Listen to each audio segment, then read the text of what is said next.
त्याला स्वतःच्या राज्यात मोठा वाटेल. मी तुम्हाला सांगतो, शास्त्री व पुरुषी यांच्यापेक्षा नीतिमत्वापेक्षा तुमचे नीतिमत्व अधिक झाल्याशिवाय स्वर्गाच्या राज्यात तुमचा प्रवेश होणारच नाही.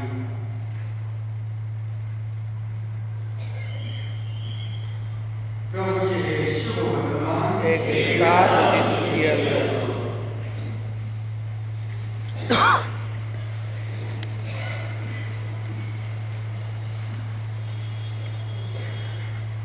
तिसऱ्या सत्रात एक व्यक्ती होती आणि ती व्यक्ती एखाद्या महत्वाच्या मुद्द्यावर किंवा मुद्द्यावर काम करत होती. ती व्यक्ती त्यावेळेचे पोप होते, त्या पोपचे खजिनदार होते. पोपच्या सोबत पैशाचा कारभार ते पाहत होते. आणि एक दिवस त्या राज्यातील राजाला माहीत पडलं की या लोकांकडे पैसे असणार, या लोकांकडे भरपूर संपत्ती असणार. म्हणून त्याने आज्ञा केली त्या खजिनदाराला की तुझ्याकडे जी काही संपत्ती आहे, तुझ्याकडे जे काही पैसे आहेत ते मला उद्या आणून दे. आणि या व्यक्तीने ती आज्ञा ऐकली आणि त्याप्रमाणे वापरायचं ठरवलं. आणि दुसऱ्या दिवशी जेव्हा राजा दरबार हजर झाला, त्याने या व्यक्तीला बोलवलं आणि सांगितलं, तुझ्याकडे जी काही संपत्ती आहे, जे काही पैसे आहेत ते मला माझ्याकडे दे. आणि तो सांगतो, महाराज तुमच्यासाठी माझ्याकडे जे काही पैसे आहेत, संपत्ती आहे, ते सर्व काही मी घेऊन आलेलो आहे. मी बाहेर ठेवलेलं आहे, माझ्याकडे चला. आता खूप झाला, आपला आता बरेच संपत्ती मिळेल, पैसे. आणि ती व्यक्ती राजाला बाहेर घेऊन गेली आणि राजाने पाहिलं तर गरीब अशी लोक होती, कांदळी, मुकी, लंगडी, पांगडी, ज्यांना चालता येत नाही, बोलता येत नाही, ज्यांना दुसऱ्याची गरज आहे, जे दुसऱ्याकडे काहीच करू शकत नाही, अशी अपंग अशी बरीच अशी मंडळी बाहेर होती. आणि त्यानंतर त्याला सांगितलं, हीच ख्रिस्त सभेची संपत्ती, हेच ख्रिस्त सभेचे पैसे. तुम्हाला माझ्यासाठी ख्रिस्त सभेची संपत्ती तुम्हाला पाहिजे, तुम्ही यांना घ्या. हेच ख्रिस्त सभेचे पैसा संपत्ती सगळं काय आहे. आणि असा खूप राग आला, अरे या व्यक्तीने पैसे द्यायला लागले, हे सगळे म्हातारी, सगळे गरीब अपंग अशी माणसं मला सांगितलं ही ख्रिस्त सभेची संपत्ती आहे, हे ख्रिस्त सभेचे पैसे आहेत. राजाला राग आला आणि राजाने आज्ञा केली की या व्यक्तीस आगीमध्ये जीवन कसं टाका. आणि त्या व्यक्तीला आगीत जीवन कसं टाकून पडलेलं, सगळे आगीवर तो असा आडवा आगीवर भाजत होता. आणि थोडा वेळ आगीवर असं भाजल्यानंतर त्याने राजाला सांगितलं, राजा ही बाजू संपली, बाजू झाली, आता बाजू दुसऱ्या बाजूला गेलो, म्हणजे ती सुद्धा बाजू होईल. हे राजा ऐकून माझं हे शरीर या बाजूला जळालेलं आहे, या बाजूला बाकी आहे, तर मग फिरो, म्हणजे हे सुद्धा जळून जाईल. अशी व्यक्ती आहे संत लॉरेन्स. तिसऱ्या शतकातील व्यक्ती मरण असताना सुद्धा त्याला विरोध सुचला, या बाजूला मला जळालेला फिरो, दुसऱ्या बाजूला अशी संत आपली एकच कथा झाली का संतांची. आणि आपल्या ख्रिस्त सभेचे बरेचसे असे संत आहेत की ज्यांची कथा याच्यापासून सुद्धा चांगली असू शकते. आज आपण पहिला दिवस साजरा करीत आहोत आणि पहिल्या दिवशी आपण हेच घेतलेले संत त्याचे अनुकरण करायचे आहे. पोप फ्रान्सिसाने पत्र लिहिलेले आहे, हर्ष करावा, आनंदित व्हा, रिजॉइस अँड बी ग्लॅड. या पत्रामध्ये पहिलं पत्र हेच आहे, संतांचे अनुकरण.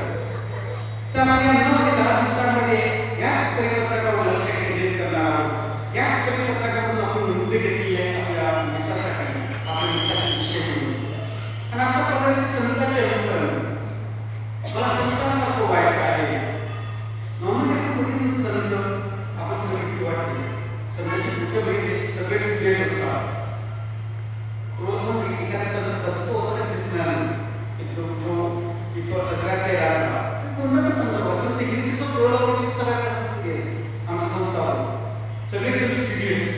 मग आपल्याला पण वाटतं आपण सिरियस व्हायचं. काही काही संत खूप म्हणजे ते मजेशीर असे होते, ते सहज होते आणि हसणारे सुद्धा होते. एक उदाहरण घ्यायचं तर संत जॉन डेव्हिस आहे. आपण फ्रान्सिसने काही गेल्या वर्षी संदर्भ दिलं. ते खूप चांगले संत होते. त्यांना कोणी विचारलं ते कोण होते, त्यांना विचारलं तुमच्या व्हॅटिकनमध्ये किती लोक काम करतात, तुमच्या व्हॅटिकनमध्ये एका शहरामध्ये त्यांच्या घरामध्ये किती लोक काम करतात. आणि तो सांगतो आमच्याकडे खूप काही कामगार आहेत, करतेच काम करतात, त्याच्या खाली पगार येणार. तसे ते संत होते, हसणारे आणि हसवणारे. त्याचप्रमाणे दुसरे संत फिलिप नेरी, संत फिलिप नेरी त्यांनी लग्न लावलं आणि लग्नानंतर कोणी विचारलं की लग्न लागल्यानंतर कोणती प्रार्थना करायची. आता संतांनी सांगितलं लग्न लागल्यानंतर लवकरच तुम्हाला शांतीसाठी प्रार्थना करायची. अशी संत आणि संतांमधून आपण विषय घेतलेला आहे की पवित्र होण्याची वाचा आहे. म्हणून यासाठी आपण त्याच्यातून अनुकरण करणार, त्याच्याकडून प्रेरणा मिळणार, संत होण्याची वाचा आहे. आपल्याकडे विविध प्रकारचे संत आहेत. काही संत खूपच पापी जीवन जगले, संत कसले सारखे देवाला मानला नाही, जसं म्हणाल तसं जगले, खूपच पापी जीवन जगले. पण त्याचे आपले संत आहे की सुरुवातीपासून जन्मापासून कोण कसं जीवन जगले, संत आपलेच. काही संत खूप फिरले इकडे तिकडे. फ्रान्सिस झेवियर संपूर्ण भारतात फिरत होते, प्रत्येक दिवशी इकडे तिकडे जात होते. त्यांना वाटत होतं की या लोकांनी बातमीसमा केला नाही तर लोक बातमीसमा भेटतील, मरतील आणि ते नरकात जातील. म्हणून खूप काही फिरले. पण आपल्याला काही संत आहेत, संत तेरेसा कविला कोणाच्या बसले तीच बाहेर गेली आणि तिने प्रार्थना, ती सुद्धा संत झाली. आपल्याला संत आहे की दुसऱ्याचे मरण पावले, दुसऱ्यासाठी मरण पावले. संत मॅक्सिमिलियन कोल्बे एका व्यक्तीला मारण्यात येत होतं. त्याला तरुण नवरा होता, तरुण वडील सुद्धा होता, त्याला मारण्यात येत होतं. त्याने स्वतः जाऊ शकले, याला मारू, त्याच्याविषयी मला मारा, दुसऱ्यासाठी मरण पावले. आपल्याला बरेचसे संत आहेत ज्यांना बसून मारलेले आहे. बरेचसे संत त्यांची हत्या झालेली आहे. आता जर संत आहेत त्यांची हत्या झालेली आहे. तर बरेचसे संत आहेत त्यांना नैसर्गिक मरण आलं. संताला म्हणत नैसर्गिक मरण आलं. काही संत होते बहिरूप होते, सोंड घ्यायचे. कारण त्या ठिकाणी ख्रिस्ती धर्माचा प्रचार विस्तार म्हणाले की मग ते नवीन नवीन ड्रेस घालायचे. कधी स्त्रियांचा ड्रेस घालणार, कधी कामगारांचा ड्रेस घालणार आणि ते लोकांवर फिरायचे. बहुरूपी असे संत होते. तर काही संत जरी त्यांचा चळ झाला तरी ते त्यांनी आपली आयडेंटिटी दाखवली, अस्तित्व दाखवून दिले. काही संत होते ते हसणारे हसवणारे होते, तर काही संत बुद्धिमान होते, आपले गिरशे सोडवले असतात. काही संत हुशार आणि बुद्धिमान होते, तर काही संत आपल्या खूपच कमी होते. कसे बसले पाच झाले. संत मारी अभ्यासात खूप कमी होते, प्रामुख्या वर्गात खूप जास्त होते. काही संत श्रीमंत होते, संत फ्रान्सिस असिसी किंवा संत फ्रान्सिस बोर्जिया हे खूप होते, राजे होते. तर काही संत खूप गरीब होते. काही संत गुलाम होते, सेंट बखिला हे गुलाम म्हणून विकली गेली. काही संत राजे होते. बरेच प्रकारचे संत आहेत. परंतु बऱ्याच वेळेला आपल्याला असं वाटते संत होणे आपल्याला काम नाही. मी संत होऊ शकत नाही, दुसरे लोक संत होऊ शकतात, पण मला संत होण्याची शक्य नाही. पवित्र मला होता येणार नाही, दुसरे पवित्र होतील तर मला पवित्र होता येणार नाही. परंतु फ्रान्सिस सांगतात की आपल्या जुन्या काळातील संत नको, आपला संत 21व्या शतकातील संत पाहिजे. आपल्या जुन्या काळातील संत नको, आपल्याला 21व्या शतकातील या काळातील संत पाहिजे. आपल्याला कॅसेट आणि हॅबिट झालेले संत नको, तर आपल्याला T shirt cap sport shoes jeans घालणारे संत हवे. आपल्याला असे संत हवे जे फॅन्सी हेअरस्टाईल करतात, जे मेकअप करतात, पिक्चरला जातात, गाणे गातात, मित्राबरोबर कट्ट्यावर बसतात, सहलीला जातात, फिरण्यात जातात, असे आपल्याला संत हवे.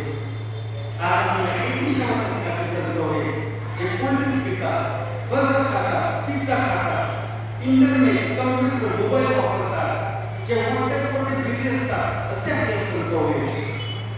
आज आपल्याला 21व्या शतकातील संत होईल जे कार चालवतात, जे बाईक चालवतात, जे फुटबॉल खेळतात, जे क्रिकेट खेळतात, जे रोज कुस्ती करतात. आज आपल्याला 21व्या शतकातील संत होईल. कारण संत सांगितलेला आपण जो कोणी पवित्र आहे, जो कोणी प्रार्थना करतो, तोच संत होऊ शकतो.